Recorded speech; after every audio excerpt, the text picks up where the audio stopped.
Entonces solo siéntase cómoda. Exámela, exámela. Eso va. Hola a todos, bienvenidos a este su programa, Parchémonos a hablar. El día de hoy, una invitada especial, Alicet. ¿Cómo estás? Honestamente, Honestamente. un poco asustada. Va, párchese un ratico. Háblanos un poquito más de ti, como para que te conozcamos, aparte de que eres mi mamá. ¿Qué más eres? ¿Qué más haces? ¿Quién es Alicet? Wow. Se supone que en mi vida real yo soy la que hago las preguntas. Aquí cambian los roles. Se siente demasiado extraño. ¿Quién soy? Pregunta que hago todo el tiempo.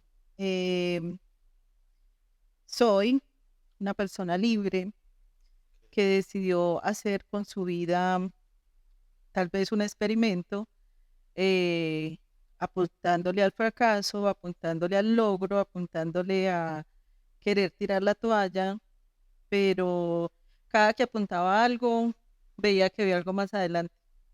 Entonces, el apunte siempre estuvo en estar bien. Y un día me respondí que le apuntaba a la tranquilidad y pagaba el costo que fuera por esa tranquilidad. Y aprendí a hacer renuncias y aprendí a vincularme con otros de manera distinta y aprendí a tomar distancia de otros y aprendí a respetar la manera como otros vivían. Y luego llevé eso a un consultorio y empecé a enseñárselo a otros con un título de psicóloga, eh, con algunos pequeños estudios en algo que trabajo y es la biodescodificación y la hipnosis, la hipnoterapia. eh, y el resto de mis roles también. eh, feliz, feliz de ser tu mamá y de tus hermanos. Ok. En ese camino podemos decirlo, de tu descubrimiento de lo que hoy es tu tranquilidad, ¿con qué más te encontraste? O sea, digamos, ese fue apuntarle, ese fue, digamos, el inicio, esa fue la chispa. Pero ¿en dónde empieza, digamos, ese sueño? ¿O dónde empieza, digamos, esa perspectiva de, sabes que quiero estar bien? Es muy chistoso porque mientras estabas haciendo la pregunta, inmediatamente me fui a los 8 años. Ok. Yo tengo mis 8 años completamente marcados para un montón de cosas. Cuando yo pienso en mi primer casa y la vi 3 meses después de haberla comprado o de estar viviendo en ella, era una casa que yo había visto a los 8 años.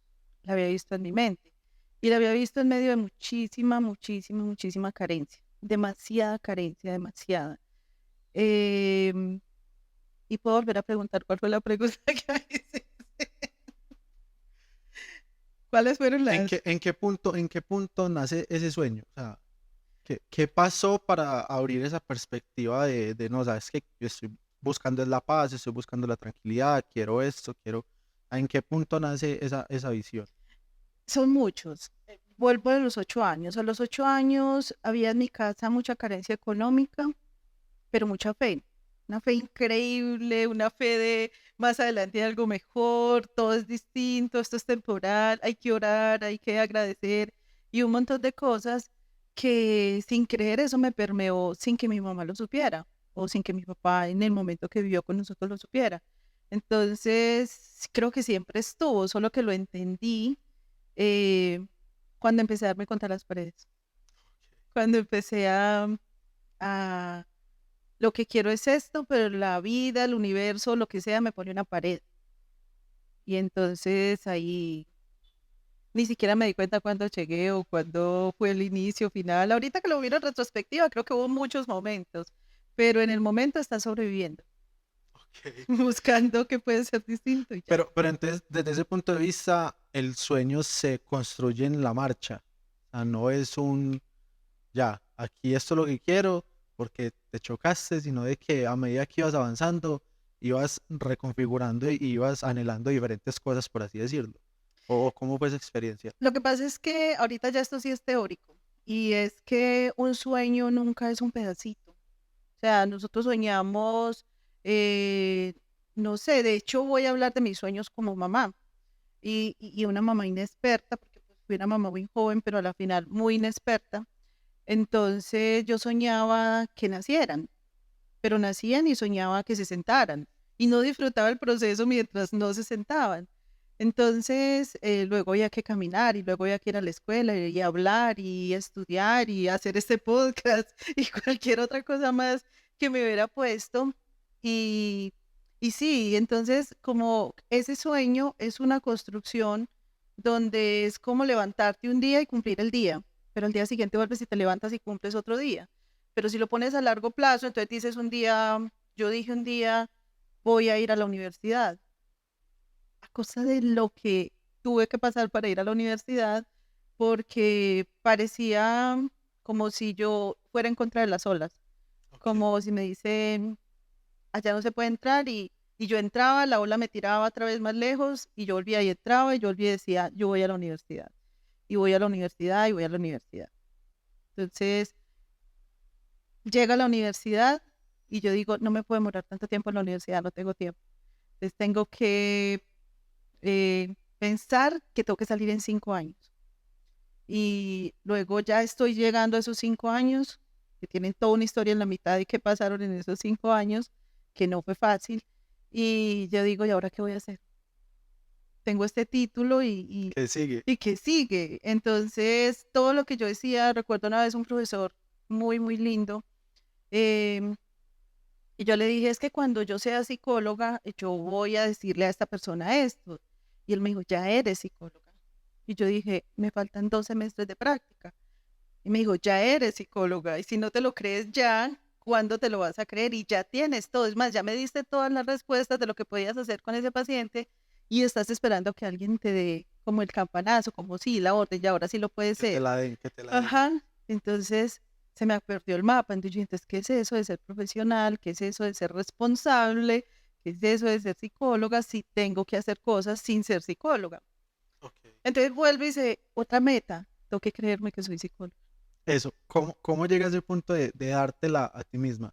Porque todo el mundo te la daba, digamos, pero ¿en qué punto o cómo configuras ese, ok, yo me la doy, esto es lo que soy? En todo mi proceso para estudiar psicología, eh, ya ustedes habían nacido, me había acabado de separar y sumado a eso había acabado de nacer la bebé, tu hermana menor. Tenía todo para decir, no puedo, no soy capaz, no me corresponde, no es el momento. Y busqué lo que en ese momento era la programación neurolingüística. No sabía siquiera que se llamaba así, pero necesitaba pegarme de algo que me permitiera decir que más adelante había algo que era mejor. Y empecé a repetirme todo el tiempo que tenía con que pagar la plata del siguiente semestre. Ok. Entonces, y no me gustó hasta el tercer semestre. Mi amiga, mi súper amiga de la universidad y amiguita del alma me decía, si pasamos del tercer semestre, ya esto es de nosotros. Y pasamos del tercer semestre y yo no me sentía que eso fuera mío. Entonces yo dije, ¿qué hago? Y volví y decía, en programación neurolingüística, gracias porque tengo el dinero para pagar el próximo semestre, gracias porque las cosas en mi casa están bien con mis hijos, por todo lo que yo necesitaba que estuviera en ese momento acomodado. Y no me gustó. Entonces empecé a repetirme a partir del cuarto semestre que yo era una excelente psicóloga y yo y con eso me ahorro cada semestre. Si ya quedo con el título, me ahorro cada semestre. Entonces yo Ok. dije, yo soy una excelente psicóloga desde el cuarto semestre. Entonces creo que cuando ya la gente me decía como, lo estás haciendo bien, eres muy buena o eres muy buena haciendo análisis, ya había una parte de mí que se lo creía completo, forzado, forzado, como cuando te dicen, te lo comes porque la sopa es buena para la salud Ujú. o la ensalada es Así no te buena. guste. Era lo único que, no tenía otra opción, no tenía un plan B.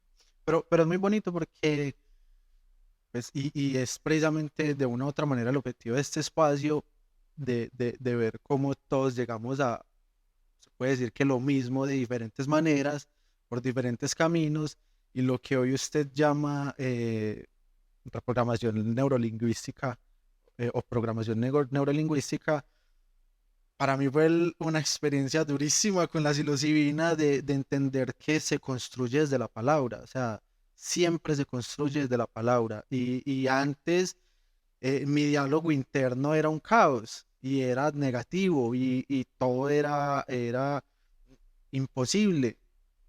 Pero el simple hecho de cambiar ese discurso de, no sabes que sí podemos, no sabes que va a salir bien, sabes que va, eso va, cambia todo, o sea, eh, nuestra perspectiva de la vida cambia, nuestra emoción cambia, lo que sentimos cambia, todo cambia desde el diálogo, todo se construye desde el diálogo y es muy bonito, en realidad es gran ganancia, para mí ha sido gran ganancia. Entonces, avanzando un poquito más en tu vida, ¿en qué punto llega la importancia de la salud mental a tu vida? Es- Esta semana me respondí esa pregunta sin saber qué me la ibas a hacer.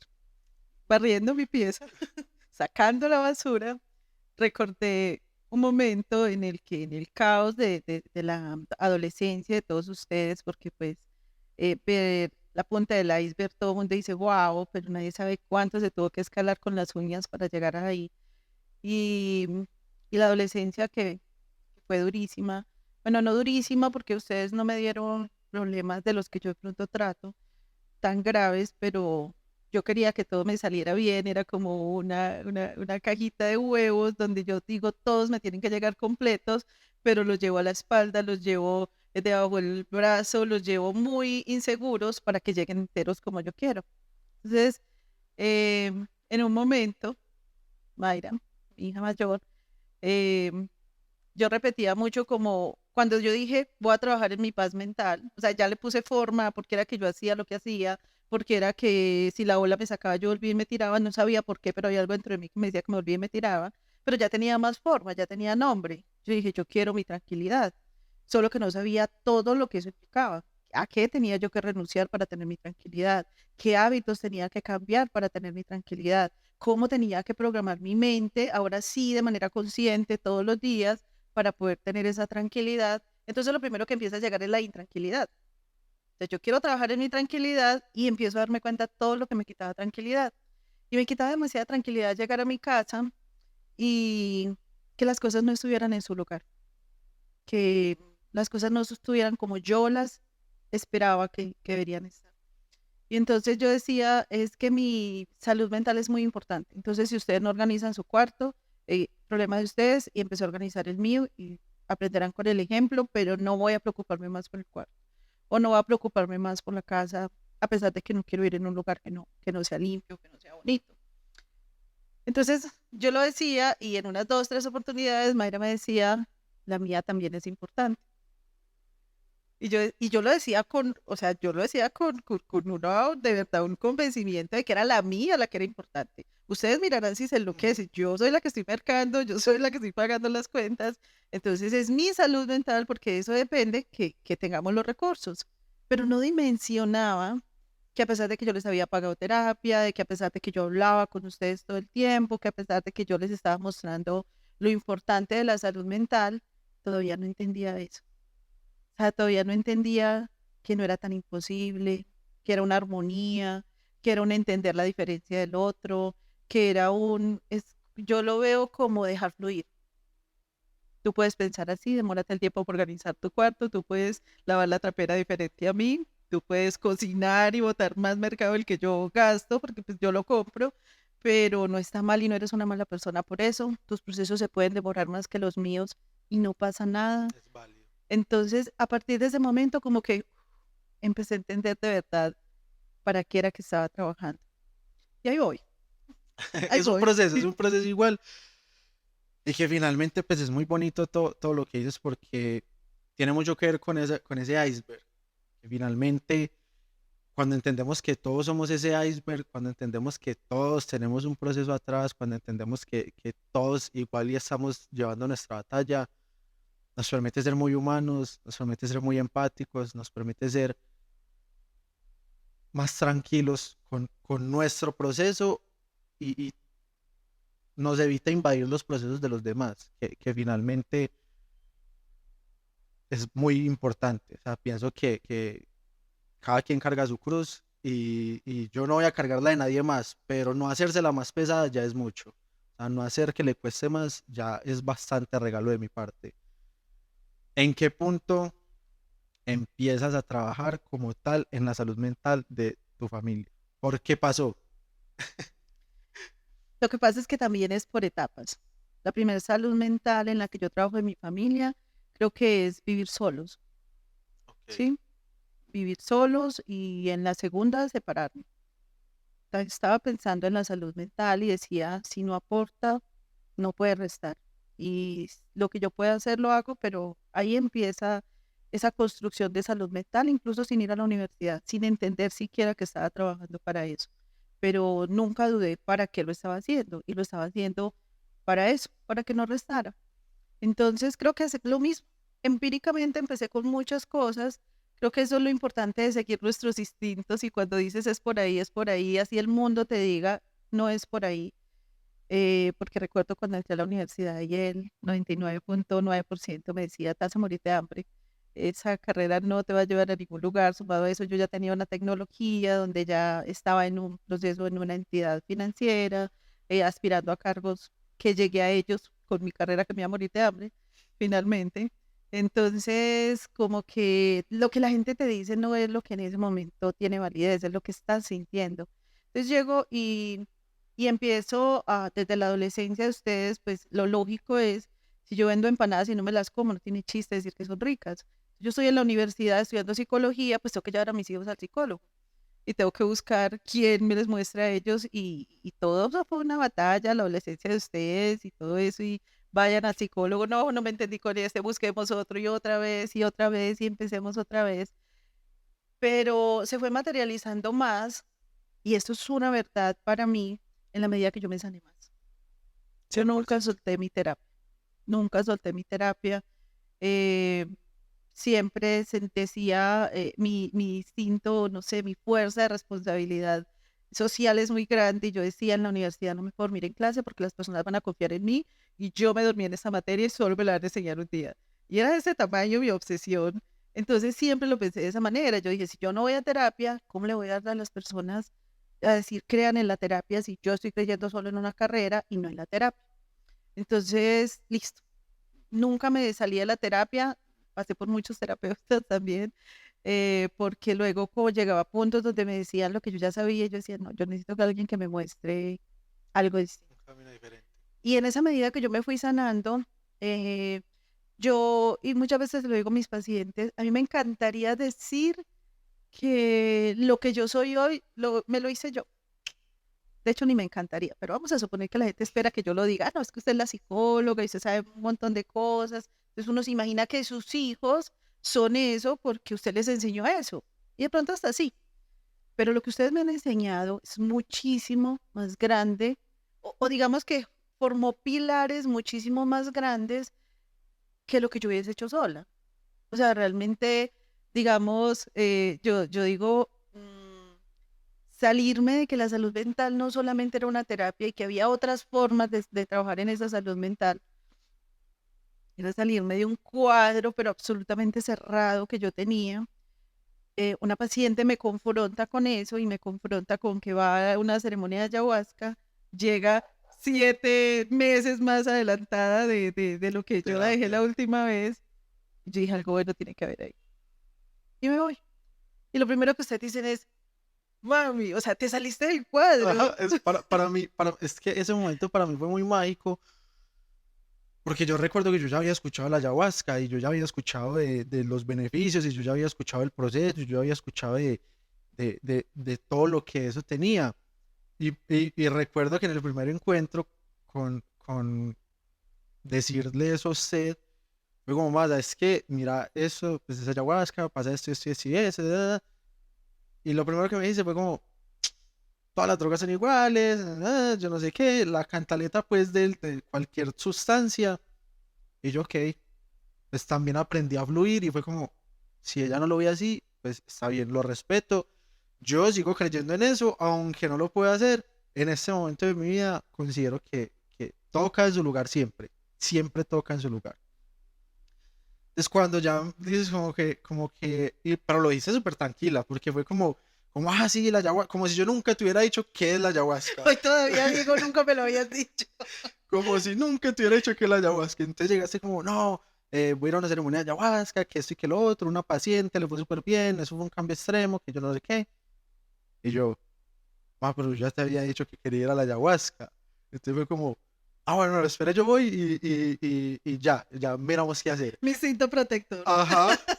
Entonces, cuéntanos un poco más de tu experiencia con la ayahuasca. A ver, yo... ¿Cuál fue tu ganancia más grande con la ayahuasca? No, muchísimas. Muchísimas. O sea, primero, y hablando responsablemente, no es algo en lo que cualquier persona en cualquier momento de su vida y en cualquier condición mental esté preparado a hacer. Hay Ok. que dejarlo clarísimo y hay un acto de responsabilidad ahí, porque se requieren muchos recursos para pararte frente a tu propio espejo y obligarte a verlo porque no hay opción. Solo estás haciendo eso, viéndote. Y a veces no vamos a terapia porque nos da miedo medio que nos toquen y podemos apagar al psicólogo y decirle ya no me hables más. Ahí no hay quien apagar a quién, ahí tienes que encontrarte con eso. Hay que enfrentarlo. Entonces sí, como primero dejándolo claro, es que no es algo que sea, a mí me funcionó, vayan todos que a todos les va a funcionar porque se requiere condiciones médicas, se requiere recursos, a quien le cuento luego todo lo que pasó, se requiere terapia, se requiere estar muy, digamos, muy abierto a aceptar que nuestra vida es el resultado de lo que nosotros elegimos alguna vez o de lo que otros eligieron por nosotros. Y eso a veces suena teóricamente muy abstracto, pero simplificarlo duele demasiado. Entonces, parte de eso creo que es de parte de mi aprendizaje. Eh, el otro aprendizaje, yo siempre que me preguntan a ayahuasca, yo siempre te voy a decir qué fue lo primero que yo aprendí a hacer y que en ese momento sentí demasiada vergüenza de que eso era yo y hoy siento demasiada alegría y no me importa la vergüenza. Y es que amo los hippies, los amo profundamente, yo los excluía del mundo. O sea, si fumas marihuana, si tenés un tatuaje, eh, o sea, si pensás diferente a mí, si tenés rastas, te acepto tu mundo, yo estudié la materia, yo entiendo que hiciste tu cultura, pero no me metas en ella. O sea, me No contagiaste. la querías aceptar. Sí, y de verdad que cuando yo lo viví, sentí vergüenza, una absoluta vergüenza de lo miserable que yo era. O sea, porque así me vi. Me vi en mi absoluta miseria, me vi absolutamente viendo, tú mereces, tú no mereces, tú no mereces. Y yo decía, pues yo soy la hijo de madre psicóloga que la gente admira, o la mamá que mis hijos admiran, la persona que la gente admira, y yo tengo eso en mi cabeza. Yo ni siquiera sabía que yo tenía eso en mi cabeza de una manera tan arraigada. Porque yo decía, si yo me encuentro un hippie, lo saludo. Si yo tengo que hablar con un hippie, yo hablo con él. Pero la sensación que yo tenía dentro era de repudio completo. No, yo los amaba. Yo terminé mi ceremonia y yo quería abrazarlos a cada uno y los veía grandes, gigantes, Llenos de amor. Llenísimos de llenos de amor. amor, ¿no? Y en el momento del proceso yo pude ver algo y fue que pude ver el dolor. O sea, pude ver el dolor, pude ver ausencia de madres, pude ver ausencia de norma, de cariño, de todo va a estar bien, de alimentos. Entonces había un montón de cosas en sus historias que tal vez se parecieron a las mías y yo las liberé de una manera distinta o que no fueron tan extremas como ellas o que finalmente no es nada, porque es como decir que si un tatuaje es malo, entonces mi blusa hoy es mala porque es rosada y no es la blusa que otra persona quiere negra. Entonces, o sea, es que era una cosa que te llevaba a decir como que sos un pendejo. Pues, o sea, en teoría yo decía como que por más vuelta que le di al análisis, o sea, sos un pendejo. Sos un pendejo cuando pensás que sos más que alguien. Sos un pendejo cuando pensás que tu conocimiento hace que estripes a otro. O que si tenés más dinero o más Tu comodidades, estatus, ajá. tenés que, ya puedes opinar del otro irresponsablemente. No te da derecho. Entonces, sí, lastimosamente y afortunadamente, porque todavía siento un poquitico de vergüenza, me vi en mi miseria de la que no era consciente, de la que no la tenía tan clara, de verdad, porque mi discurso sonaba bonito. Eso sí, mi discurso sonaba muy bonito y seguramente hasta mis actos, pues porque yo no te voy a decir que yo hice algo en contra de alguien o nada, porque también fue algo de lo que me enseñaste en algún momento cuando tenías 13 años y mi mayor miedo de tener un hijo hombre era tener un gamín. Y yo asociaba gamín hippie o lo que sea. Y hoy yo digo, hasta un gamín lo amo, ni siquiera sé cómo llegó allá. Y se sostiene vivo todos los días en lo que hace y cree que ahí es el lugar más seguro que en el otro lugar donde estaba. O sea, es que cada uno estamos viviendo un proceso en momentos completamente distintos, y mientras estés viviendo tu propio proceso, enfócate en tu proceso y respeta el proceso del otro. Si el otro está comiendo basura en la calle y le puedes llevar comida, entonces dale comida, pero respetar el proceso del otro. Cada persona está viviéndolo y nadie sabe la batalla. En ese momento que cuando miraba, entonces yo dije, bueno, yo era entre toda mi chuma, pero también era analizando lo que estaba pasando en mi cerebro. Entonces yo decía, ok, hipófisis, te acabas de desbloquear, estoy sintiendo lo más miserable de mis miedos, estoy sintiendo todo lo que se siente realmente y sentía las emociones tal cual como nosotros las evitamos, pero las vivía de manera real. Y esto lo siente cualquiera y cualquiera está viviendo esto en el lugar donde esté, en el lugar donde esté, en el lugar como lo esté haciendo, si está dañando a otro, si se está emborrachando, si se está drogando, si está jugando, si está peleando, si está jugando, si es un deportista, si es lo que sea, o sea, todos estamos en un momento diferente y ese momento es respetable para cada quien. Y cuando empiezas a enfocarte en tu momento y a volver valioso ese momento, puedes atraer a otras personas a que vivan ese momento así como lo estás viendo de bonito, pero les estás diciendo a tu ritmo, en tu tiempo, a tu manera. No hay afán. La gente va a terapia y me dice, yo quiero traer a toda mi familia a terapia porque es que, ¿por qué la gente no viene a terapia? Y yo digo, porque todavía no están preparados para ir a terapia. Yo tengo pacientes que me 100%. dicen, ¿y por qué no vine antes? ¿Cómo no se me ocurrió venir antes? Antes no lo hubieras hecho. Antes estabas aprendiendo cosas que hoy te dijeron, ¿Qué te trajeron a esto? claro, hoy ya te pueden decir, bueno, si no es por ahí, ya estoy acá.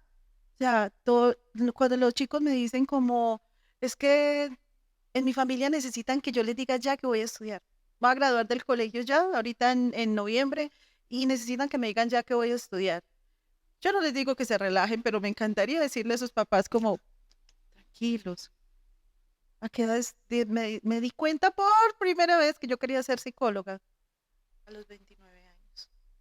Pero había insistido con esa bola que me tiraba y me sacaba, que yo quería ser contadora. Porque yo ya había estudiado contabilidad y me faltaban unos cuantos semestricos para poder ser contadora. Y yo dije, eso es lo único que me falta, es el camino fácil. Si ya tengo 6 semestres, 4 semestres no hacen la diferencia y me guste o no me guste eso, porque ni siquiera me lo preguntaba, yo decía, ahí es donde tengo que estar.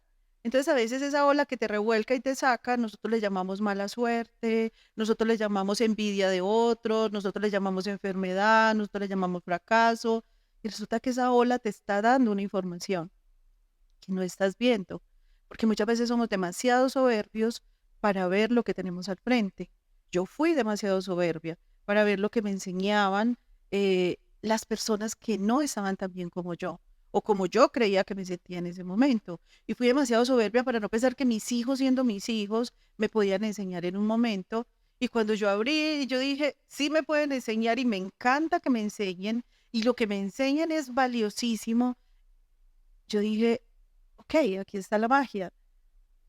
Relájate, Ah, disfruta el viaje. es así tal cual, volviendo al tema de la ayahuasca, así tal cual viví yo la experiencia porque para mí fue ese sentimiento hippie, que así le llamo yo, ese sentimiento hippie porque me abrazaron completamente. Fue como, no sabes que todo va a estar bien. Y fue ese mantra de todo va a estar bien y no hay afán. Y va a pasar, todo esto va a pasar. Y era darme esa perspectiva de me siento mal, me siento en realidad muy mal con lo que estoy viviendo, con esta experiencia, pero va a estar bien. Y me está enseñando algo y me está enseñando cosas muy grandes y va a pasar. Todo en la vida pasa.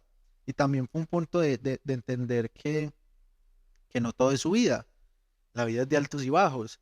Y cuando uno entiende y empieza a respetar o a valorar mucho esos altos y bajos, pues cuando él toca la bajada ya se la disfruta también. Por más dura que sea, que no la hace fácil. O sea, entender que bajadas no la hace fácil, pero sí le permite a uno surfear la ola de manera distinta.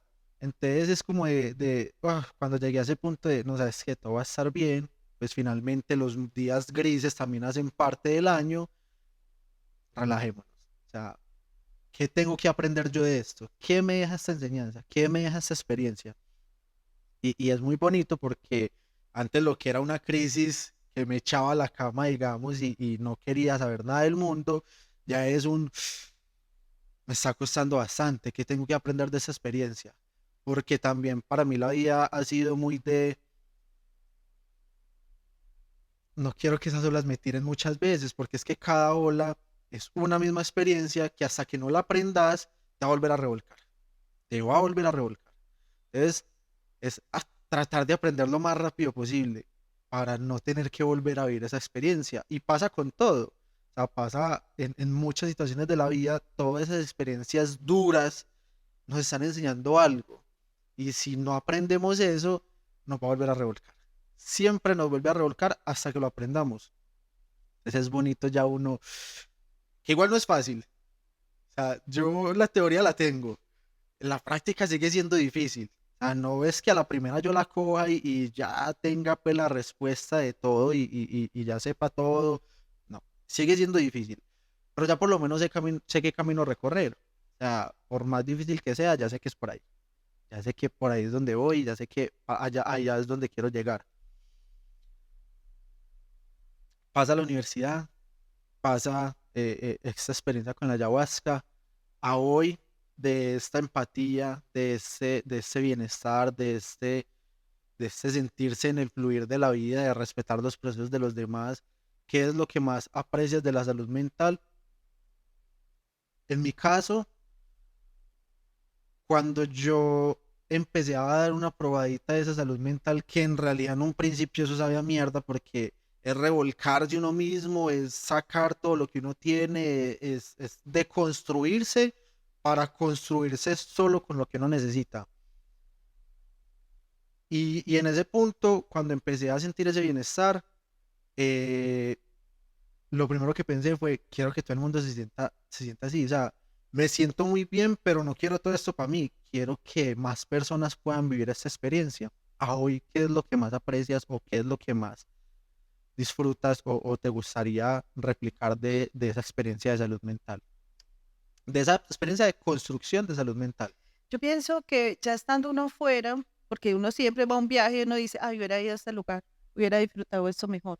Yo creo que ya estando más afuerita, siendo un tanto soberbia, porque la soberbia no se nos acaba, hay que trabajar bastante en ella, pero siendo un tanto soberbia pensando que esto es muy bueno, no sé quién esté afuera más mejor que yo pueda decir, estás, pues ahí todavía no es, y seguramente no es, pero lo disfruto, y ese es el punto.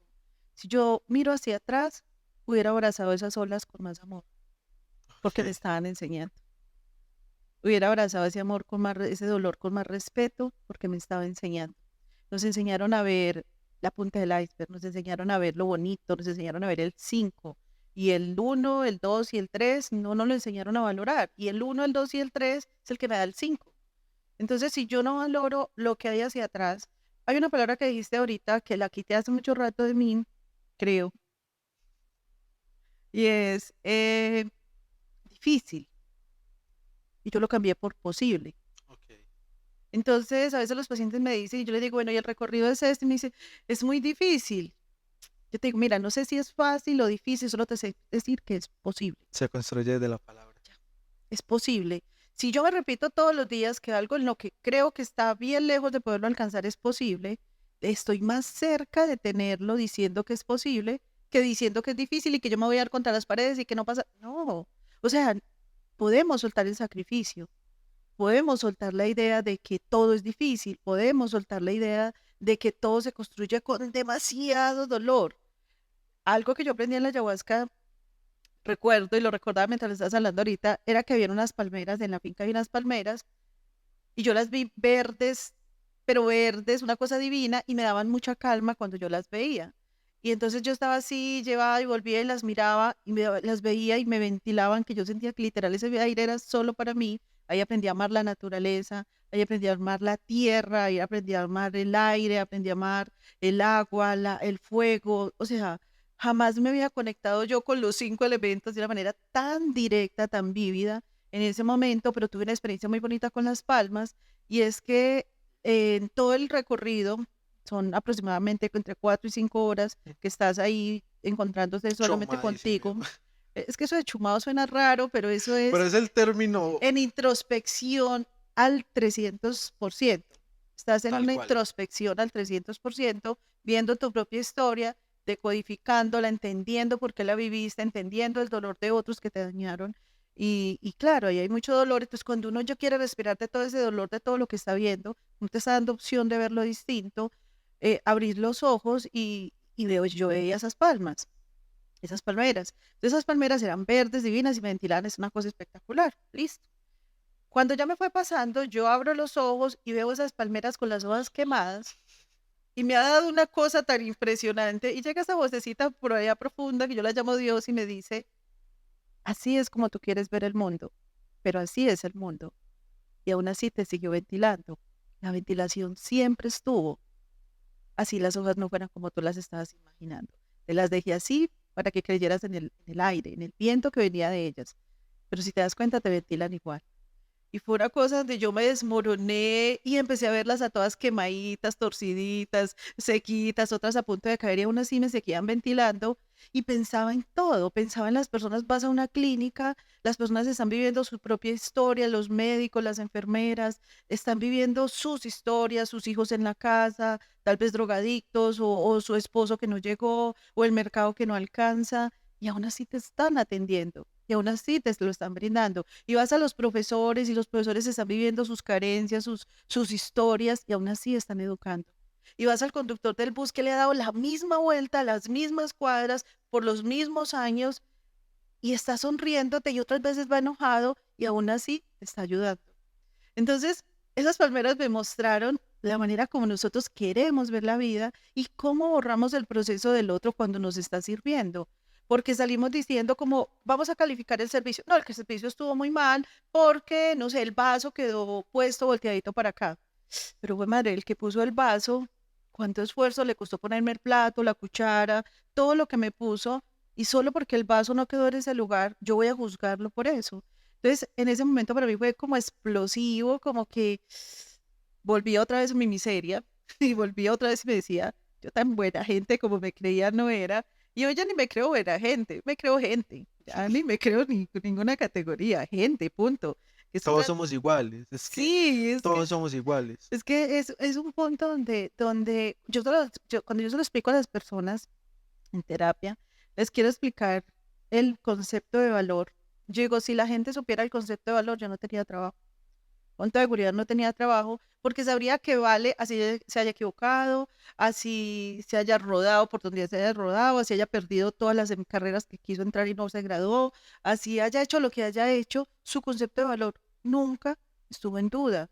O sea, su concepto de valor te lo defiende, mira, el atracador, el sicario, el que sea, y la policía viene y te cubre porque te tiene que cuidar tu vida, porque finalmente ese es el primer valor que nosotros queremos digamos, violentar o querer tener poder sobre otros con él. Tú te equivocaste así, te castigo. Tú te equivocaste así, no te hablo. Tú te equivocaste así, te rechazo. Pero, ¿y entonces? Es muy jugar a ser Dios, porque finalmente todos somos uno. Pues finalmente a todos nos duele, finalmente a todos nos cuesta, finalmente todos lo estamos intentando, finalmente todos estamos trabajando por lo que queremos y es dejar de ser jueces de la vida, dejar de ser jueces de lo que sea que estemos viendo y concentrémonos en mi proceso. Me concentro en lo mío, me concentro en lo que estoy haciendo, que ha sido muy vital para mí, porque también ese ser juez, no siempre lo que hay al otro lado es malo.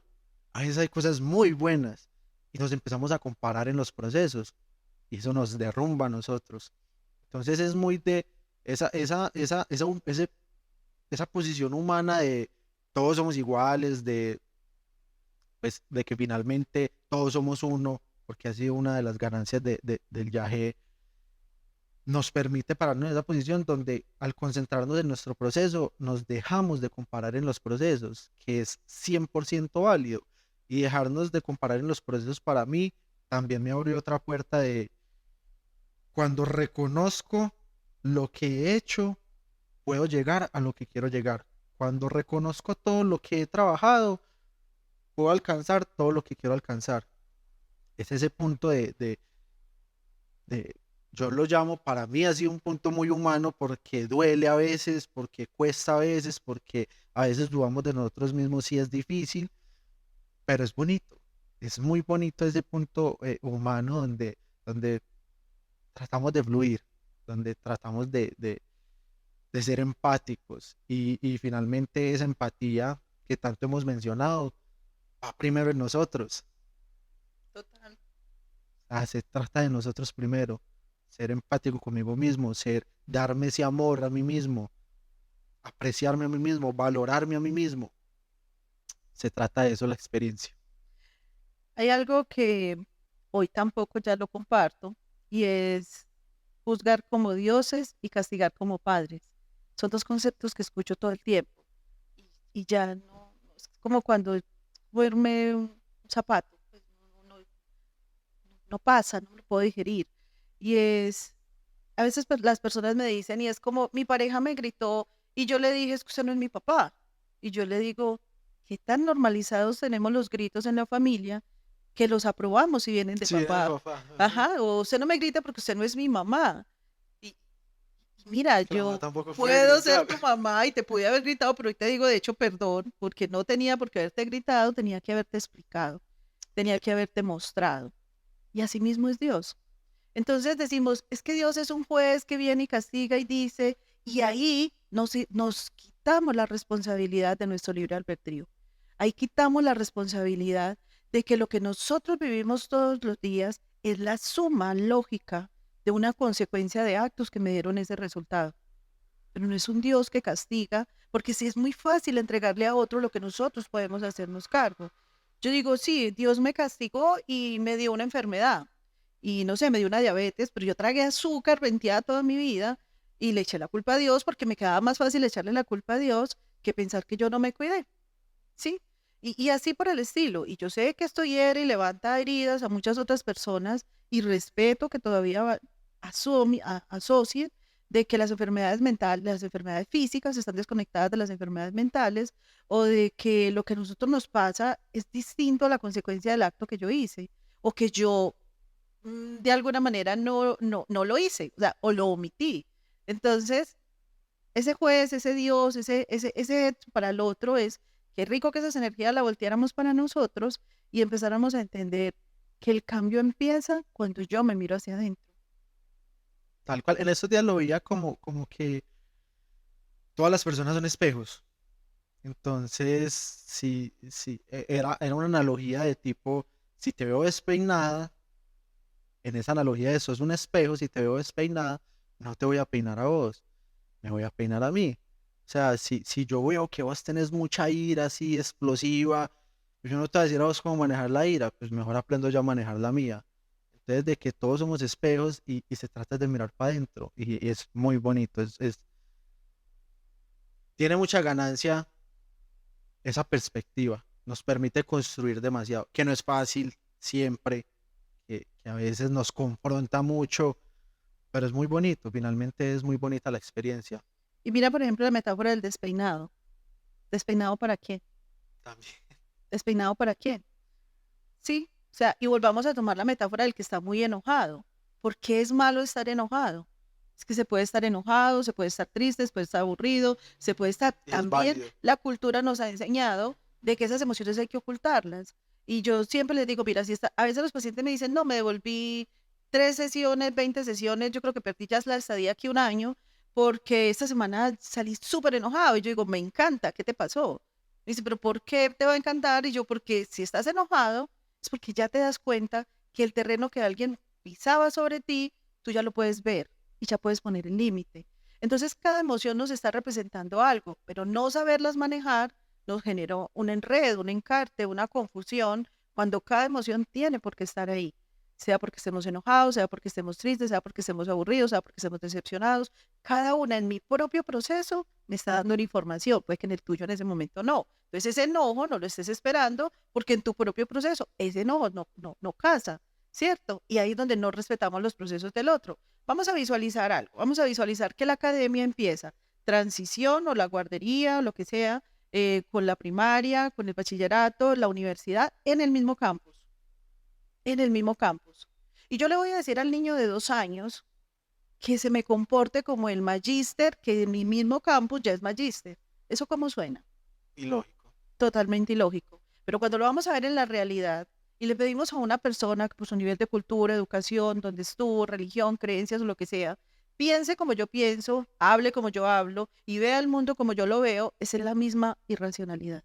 Lo único es que la edad del niño, de 3 años, y el de este, y aquí se lo estamos diciendo a una persona que tiene mi misma edad o que quizás tenga una edad más superior a la mía o lo que sea, pero es el mismo proceso, es el mismo proceso mental, es el mismo proceso de introspección, que cada persona lo va a vivir Su tiempo. con los recursos que haya tenido en su entorno. Y eso no lo hace ni buena ni mala persona, lo hace persona.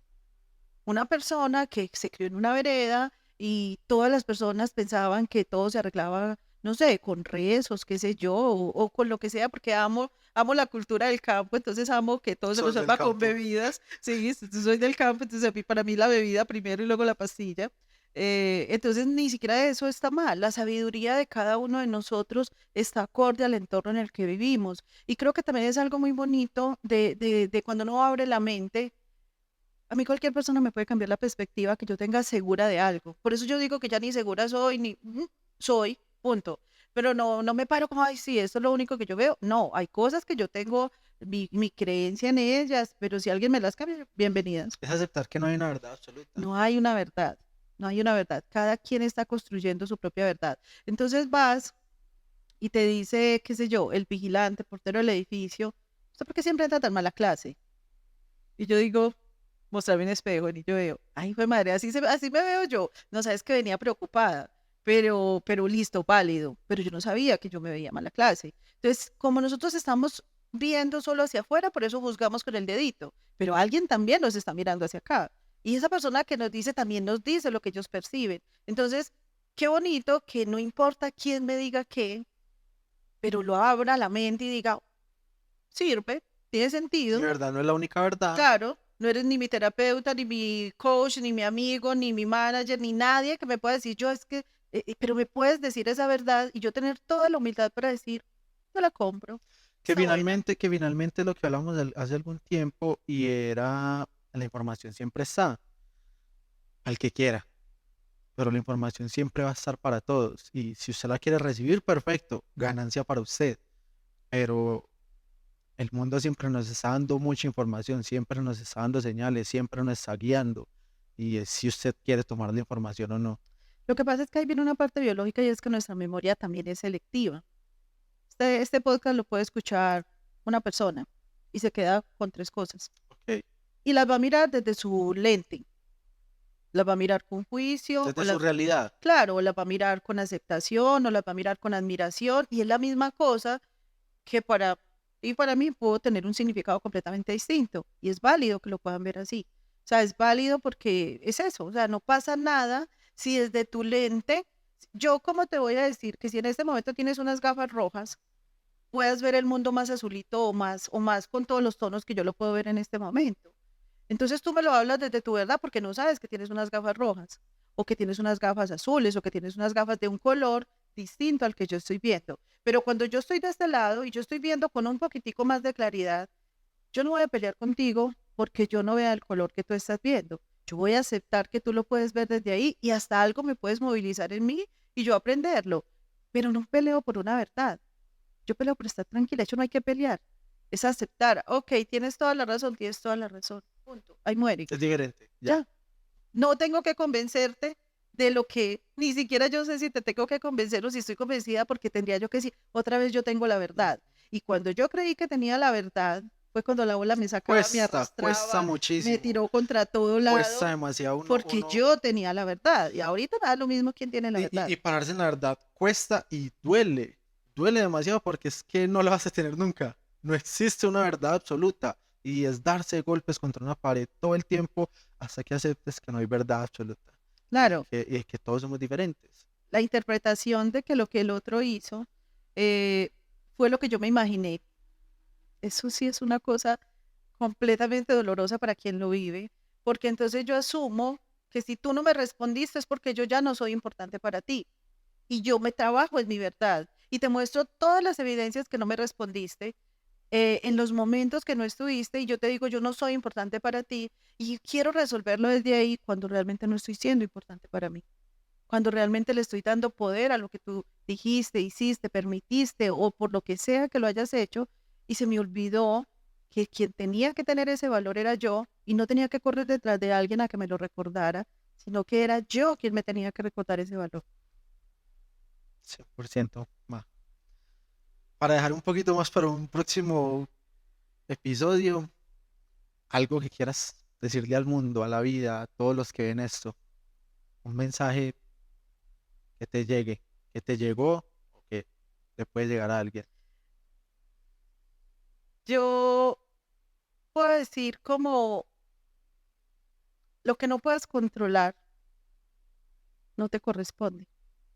Suéltalo y controla lo que realmente pasa dentro de ti con eso que no puedes controlar. Y ahí empieza el camino. Dejar de controlar, vivir lo que llega, lo que se vive. Una técnica que para mí yo sí puedo decir es 100% funcional es estar muy atenta a lo que hablo conmigo. Y todo el tiempo estoy trabajando mantras en lo que quiero, en lo que creo, en lo que no creo y quiero creer. Y ahí sí estoy gastando mi energía enfocada en un resultado distinto. Ahí yo sí puedo decir, hay un futuro más esperanzador adelante porque yo ya estoy sembrando. Yo ya estoy diciendo hoy soy muy valiosa, soy muy valiosa, soy muy valiosa. No tengo ni idea de eso qué significará, pero eso de sonar más bonito que soy pendeja, que soy bruta, que soy cualquier cosa que me hayan enseñado a repetirme. Y eso que sembremos ahí lo vamos a ver ahí adelante.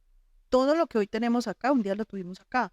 Entonces, ¿qué tal si simplemente cogemos esa semillita y estamos cultivando y todos los días sembramos en esa semillita algo que tenga un sentido, que nos dé valor y que le dé valor a otros, qué rico, y podamos avanzar. Pero antes de salvar al mundo, salva tu mundo. No hay otra opción. Qué bonito eso porque es muy de tus pensamientos de ayer, son tu realidad de hoy, tus pensamientos de hoy son tu realidad del mañana, que quieres construir. Es bastante bonito. Y entonces dejamos de echarle la culpa a nadie y decimos, ¿en qué pensé todo este tiempo que me trajo este resultado? Qué bien, qué bien. Muchísimas gracias. Gracias a todos, hasta aquí por hoy. Muchas gracias, Mo, por este espacio, por todo, finalmente, por todo lo que has construido. Lo agradezco enormemente. Te amo Te amo profundamente. mucho.